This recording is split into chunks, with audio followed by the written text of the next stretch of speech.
Fire fighter welfare ایسوسی ایشن نے اپنی رابطہ مہم کا سلسلہ جاری رکھا اور مختلف فائر اسٹیشنوں کا دورہ کرتے رہے، جہاں فائر الاؤنس کے لیے کی جانے والی جدوجہد سے اور تمام فائر مینوں کو ایک پلیٹ فارم پہ جمع کرنے کی کوشش کی گئی۔ اس سلسلے میں فائر فائٹر ویلفیئر ایسوسی ایشن کی مرکزی کمیٹی نے مختلف فائر اسٹیشنوں کے ساتھ ساتھ ہاکس بے فائر اسٹیشن کا بھی دورہ کیا اور وہاں پر بھی محنت کشوں کو اعتماد میں لیا، جبکہ اس موقع پر ملازمین سے بات کرتے ہوئے شاہد قادری نے کیا بتایا، سنیے۔ جیسا کہ تمام ملازم بھائیوں کے علم میں فائر سلام کے حوالے سے تو تمام اسٹیشنوں کا وزٹ کیا گیا۔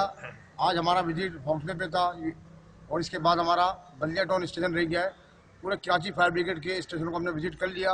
پورا اسٹاف الحمدللہ بھرپور طریقے سے یقین دہانی کرا رہا ہے کہ فائر بریگیڈ کے جو فائر سلام کے معاملات ہیں، کیونکہ پریشانی تمام ملازم بھائیوں کو ہے، اور اس کے اندر ہمارے ہاکس بے کے اس وقت جو انچارج ہیں اسلم بھائی، جنہوں نے 10 دن کے دھرنے کے اندر ہی ماشاءاللہ بھرپور ہمارا ساتھ دیا اور یقین دہانی کرائی تھی وہاں پر بھی کہ ہم آپ کے ساتھ ہیں، اور انہوں نے ثابت کر کے دکھایا۔ اس ٹائم وہ بولڈر مارکیٹ میں تھے، آج وہ ہاکس بے کے اندر بیٹھے ہیں الحمدللہ، اور انہیں کھانے کے حوالے سے بھی ماشاءاللہ بھرپور ساتھ دیا۔ اور وہ واحد افسر ہیں جو نہ ڈرتے ہیں، کیونکہ عملے کا ساتھ وہ کرتے ہیں، کیونکہ عملے کے ساتھ وہ ڈیوٹی لیتے ہیں، تو یہ عملے کی محبت ہے۔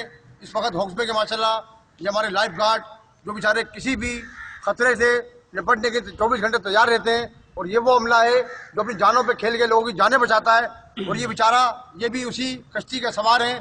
فائر سلام کے حوالے سے جو پریشانیاں ان کے گھروں کی بڑھ چکی ہیں، اب یہ بیچارے ہمارے ساتھ پہلے بھی الحمدللہ بھرپور طریقے سے انہوں نے ثابت کر کے دکھایا تھا کہ ملازم فائر بریگیڈ کا ایک ہے، اور اسی حوالے سے ان کی محبت ہے۔ جب بھی یہاں پر آتے ہیں الحمدللہ یقین کریں بڑی محبتیں ملتی ہیں، باقی محسوس ہوتا ہے کہ اپنے گھر میں بندہ آیا ہوا ہے، اور یہ ہمارے اسلم بھائی کی بڑی مہربانی ہے، ان کی محبت ہے، ان کا جذبہ ہے یہ کہ عملے کے ساتھ جس طرح وہ پیش آتے ہیں، اور عملے کے حوالے سے فائرنگ سلام کے حوالے سے جب بھی ہم نے احتجاج کیا ہے انہوں نے بھرپور طریقے سے ہمارا ساتھ دیا ہے، اور اس یقین کے ساتھ کہ یہ مسئلہ آپ کا بھی ہے اور یہ مسئلہ میرا بھی ہے۔ تو ہاکس بے کے تمام ان بھائیوں کا میں شکریہ ادا کرتا ہوں جنہوں نے 10 دن کے دھرنے کے اندر یہ ثابت کر کے دکھایا تھا، اور انشاءاللہ تعالیٰ امید کرتا ہوں کہ اس سے بڑھ کر یہ اب یہ ساتھ دیں گے، کیونکہ مسئلہ ان کے بچوں کا بھی ہے، مسئلہ ہمارے بچوں کا بھی ہے۔ فائر بریگیڈ زندہ باد، فائر بریگیڈ زندہ باد۔ جبکہ ہاکس بے میں ہمارے فائر فائٹر کیا کہہ رہے ہیں یہ بھی سنیے۔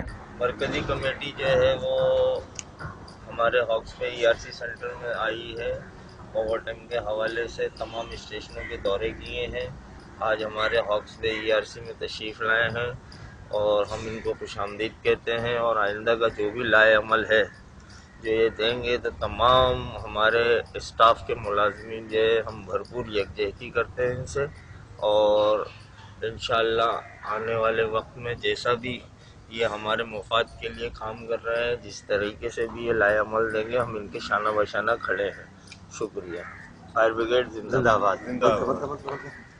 بلدیہ عظمیٰ کراچی اب ہو جائے ہوشیار۔ ماضی میں بھی 25 ستمبر کی ڈیٹ دی لیکن فائر الاؤنس نہیں دیا تھا، اب پھر 30 دسمبر کی ڈیٹ دی ہے۔ اگر وعدہ وفا نہیں ہوا تو واضح طور پر کہہ دیا گیا ہے فائر اسٹیشن ہوں گے بند، اور ذمہ دار ہوگی بلدیہ عظمیٰ کراچی۔ عزیز عارف، KBS بلدیاتی نیوز کراچی۔